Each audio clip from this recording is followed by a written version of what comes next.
Hello guys, welcome back to my channel. আজকে আমি বানাবো কুমড়ো ফুলের বড়া। কুমড়ো ফুলগুলোকে প্রথমেই ভালো করে ধুয়ে নিতে হবে। তারপরে মাঝের যে ফুলের অংশটা থাকে ওইটাকে বাদ দিয়ে ছোট ছোট করে কুচি কুচি করে কেটে নিয়েছি। এরপরে দুটোর মতো পেঁয়াজ নিয়েছিলাম আর 2 থেকে 3টে কাঁচা লঙ্কা নিয়েছিলাম। সেগুলোকেও ভালো করে ধুয়ে নিয়ে কুচি কুচি করে কেটে নিলাম।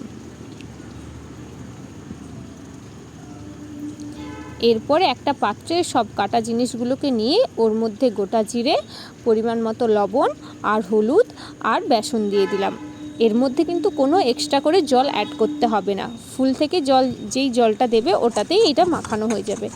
আর অন্যদিকে কড়াইটা বসে দিয়েছিলাম গ্যাসে গরম করার জন্য। গরম হয়ে যাওয়ার পরে তেল দিয়ে দিয়েছি। আর তেলটা গরম হয়ে যাওয়ার পরে ওইগুলোকে একটু বড়ার মতো আকৃতি করে কড়াইতে দিয়ে দিলাম। এরপরে লো টু মিডিয়াম ফ্লেমে কিছুক্ষণ ভেজে নিলাম এপিট ওপিট করে। তারপরে কিছুক্ষণ ভাজার পরেই রেডি হয়ে গেলে আমার কুমড়ো ফুলের বড়া। এগুলো কিন্তু গরম ভাতে দিয়ে খেতে অসাধারণ লাগে। থ্যাংক ইউ সবাইকে।